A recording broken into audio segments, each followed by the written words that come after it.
तो नमस्कार दोस्तों, अभी फिलहाल यूट्यूब पर सरकमवेंशन पॉलिसी 2026 आ चुका है। इसकी पूरी सच्चाई क्या है? एक गलती और आपका पूरा यूट्यूब करियर खत्म हो सकता है।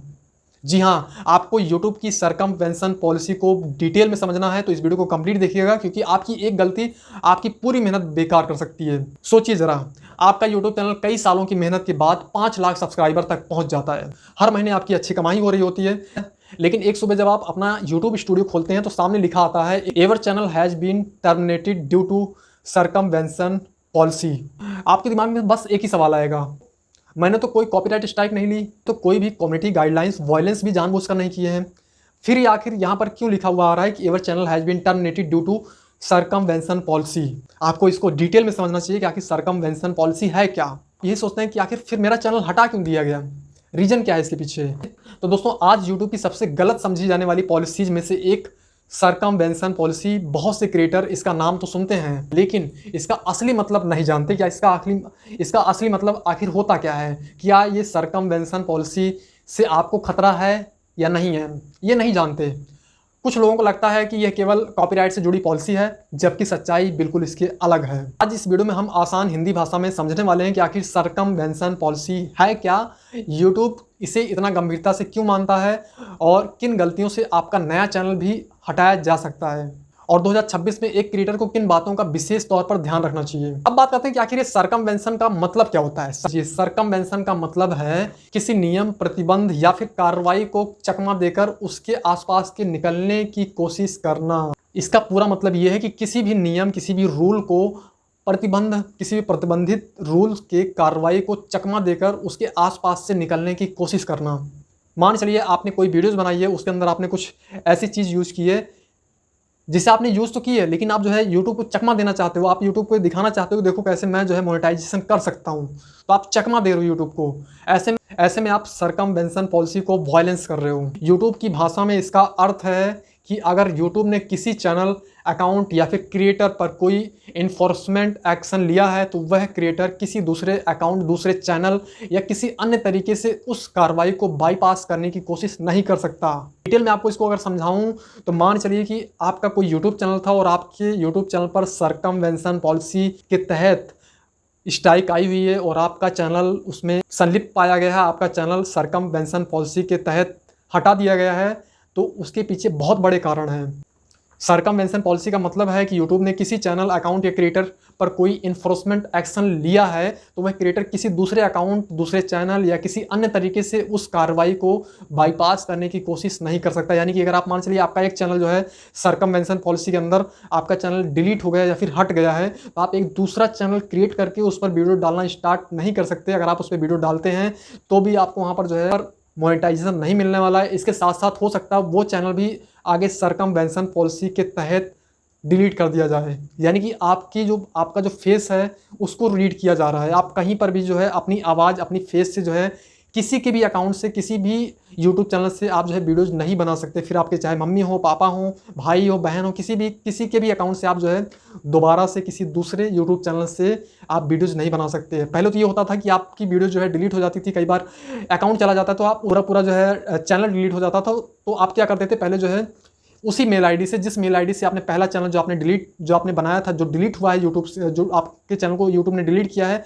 उसी मेल आईडी से आप दोबारा से एक चैनल क्रिएट करके उस पर वीडियो डालना स्टार्ट कर देते थे और आपका काम दोबारा से चल पड़ता था। लेकिन अभी सरकमवेंशन पॉलिसी के चलते आप जीमेल आईडी से भी अगर आप अपना खुद का यूट्यूब चैनल बनाते हैं, या अपने भाई या बहन या मम्मी पापा, दादा दादी, किसी का भी चैनल बनाते हैं और आप उस पर जो है अपनी आवाज़ डालते हैं या फिर आप उस पर जो है वीडियोज़ बनाते हैं, तो ये सरकमवेंशन पॉलिसी के तहत आपकी वीडियोज़, आपका चैनल दोबारा से डिलीट किया जा सकता है। यानी यह पॉलिसी वीडियो के कंटेंट से कम और क्रिएटर के व्यवहार से ज़्यादा जुड़ी हुई है।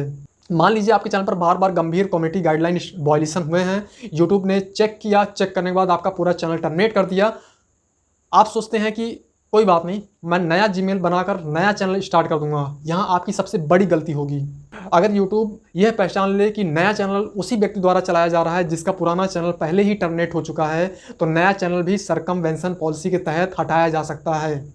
यूट्यूब के अनुसार जब तक मूल टर्मिनेशन का समाधान या सफल अपील नहीं होती है, तब तक जो है टर्मिनेटेड यूजर नया चैनल बनाकर प्लेटफॉर्म का उपयोग नहीं कर सकता।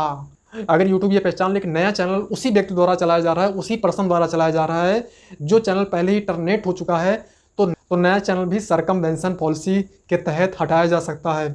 यूट्यूब के अनुसार जब तक मूल टर्मिनेशन का समाधान या फिर सफल अपील नहीं दर्ज होती है, नहीं होती है, या उसका कोई निष्कर्ष नहीं निकलता है, तब तक टर्मिनेटेड यूजर नया चैनल बनाकर प्लेटफॉर्म का उपयोग नहीं कर सकता। यानी प्लेटफॉर्म पर यूज नहीं कर सकता। यानी कि आप कोई भी वीडियोज नहीं बना सकते, चाहे आप जो है फेस कैम वीडियो बनाते हो या फिर फेसलेस वीडियो बनाते हो। तीसरा सबसे बड़ा अपडेट ये है कि यूट्यूब आपको कैसे पहचान सकता है।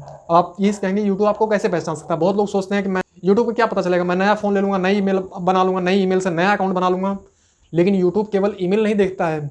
आप समझिए, यूट्यूब एआई से अपग्रेड हो चुका है। वह कई तकनीकी अकाउंट संबंधित संकेतों का उपयोग करके यह समझने की पूरी कोशिश करता है कि कहीं वही प्रतिबंधित व्यक्ति जिसका अकाउंट पहले टर्मिनेट किया जा चुका है वो दोबारा से किसी दूसरे अकाउंट के थ्रू प्लेटफॉर्म पर काम तो नहीं कर रहा है। ये चीज़ यूट्यूब सर्च करके ये चीज़ जो है यूट्यूब अच्छे से जानता है और ट्रैक कर सकता है बहुत आसानी से। उसके पास पूरा एआई सिस्टम है। यूट्यूब इस चीज़ को सार्वजनिक तौर पर नहीं बताता है कि वो क्या क्या चीज़ें चेक करता है, कैसे आपको पहचान जाता है कि आप वही पर्सन है जिसका अकाउंट टर्मिनेट किया गया था यूट्यूब के द्वारा कुछ वॉल्यूशन होने के बाद। इसलिए यह मान लेना कि केवल नया जीमेल अकाउंट बनाकर नियमों से बचा जा सकता है, तो ये आपकी सबसे बड़ी और सबसे गलत सोच है। आप नहीं बच सकते, आपका अकाउंट दोबारा से टर्मिनेट हो सकता है, आपकी पूरी मेहनत बेकार हो सकती है। फोर्थ, किन परिस्थितियों में सरकमवेंशन पॉलिसी का खतरा आपके यूट्यूब चैनल पर बढ़ जाता है, ये भी समझना आपके लिए बहुत ज़्यादा महत्वपूर्ण है। अब सबसे महत्वपूर्ण बात कि मान लीजिए कि आपका चैनल कम्युनिटी गाइडलाइंस के कारण हटा दिया गया, यानी रिमूव कर दिया गया। इसके बाद आप उसी व्यक्ति के रूप में दूसरा चैनल चलाने लगते हैं।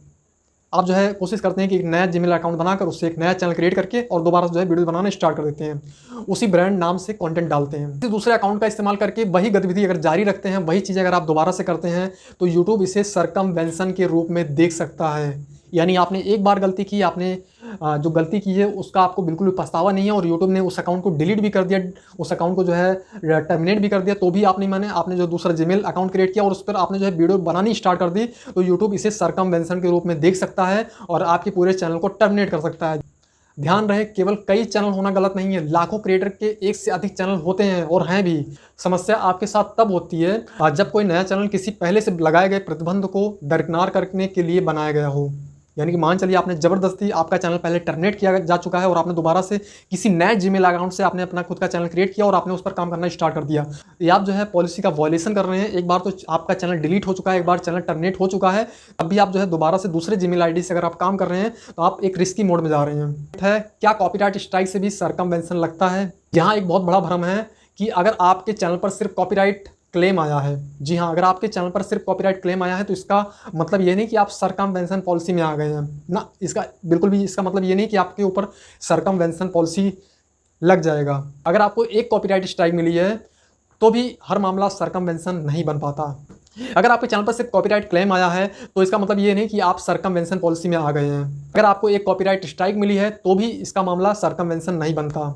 सरकमवेंशन पॉलिसी मुख्य रूप से तब लागू होती है जब YouTube ने आपके अकाउंट या चैनल पर गंभीर इन्फोर्समेंट एक्शन लिया हो। उसके बाद अगर आप उसकी कार्रवाई को बाईपास करने की कोशिश करते हैं, इसलिए कॉपीराइट और सरकमवेंशन को एक जैसा समझना गलत है। यानी सरकमवेंशन पॉलिसी मुख्य रूप से तब लागू होती है जब YouTube ने आपके अकाउंट या चैनल पर गंभीर इन्फोर्समेंट एक्शन लिया हो। उसके बाद आप उस कार्रवाई को बाईपास करने की कोशिश करें, आप एक नया यूट्यूब चैनल बनाकर आप उस पर जो है दोबारा से वीडियोज अपलोड कर रहे हैं, तो इसलिए कॉपीराइट और सरकमवेंशन पॉलिसी एक जैसा, सरकमवेंशन पॉलिसी को एक जैसा समझना गलत है। कॉपीराइट अलग है और सरकमवेंशन पॉलिसी अलग है। सिक्स जो पॉइंट है वो ये है कि अगर आपका चैनल गलती से रिमूव हो गया हो या फिर गलती से अगर हट गया हो तो क्या करना चाहिए आपको। सबसे बड़ी गलती जो कई लोग करते हैं वह तुरंत नया चैनल बनाना। जी हाँ, आपको कभी भी नया चैनल तुरंत नहीं बनाना है। अगर आपको लगता है कि आपका चैनल गलती से हटाया गया है तो सबसे पहले यूट्यूब के आधिकारिक अपील प्रोसेस का उपयोग करें। जी हाँ, आपको अपील करनी है। अगर आपकी अपील सफल होती है, अगर आपकी अपील मानी जाती है, अगर आपकी अपील जो है यूट्यूब एक्सेप्ट करता है, तो आपका जो मेन चैनल है उसको दोबारा से स्टार्ट किया जा सकता है। तो ऐसी स्थिति अलग होती है। कई मामलों में यूट्यूब कमेटी एक्सपर्ट्स की भी सलाह देते हैं पहले टर्मिनेशन का समाधान करें, ना कि नया चैनल बनाकर शुरुआत करें। पहले आपको टर्मिनेशन का समाधान करना चाहिए, सॉल्यूशन उसका होना चाहिए। सातवां जो इंपॉर्टेंट पॉइंट है वो ये है कि 2026 में क्रिएटर के लिए सेफ स्ट्रेटजी क्या है। अगर आप अपना यूट्यूब कैरियर सुरक्षित रखना चाहते हैं, सेफ रखना चाहते हैं, तो 5 नियम हमेशा याद रखिए। पहला नियम, कम्युनिटी गाइडलाइंस को हल्के में मत लीजिएगा। दूसरा नियम ये है कि अगर कोई भी गंभीर इन्फोर्समेंट एक्शन मिले तो उसे छिपाने या बाईपास करने की कोशिश आपको नहीं करनी चाहिए।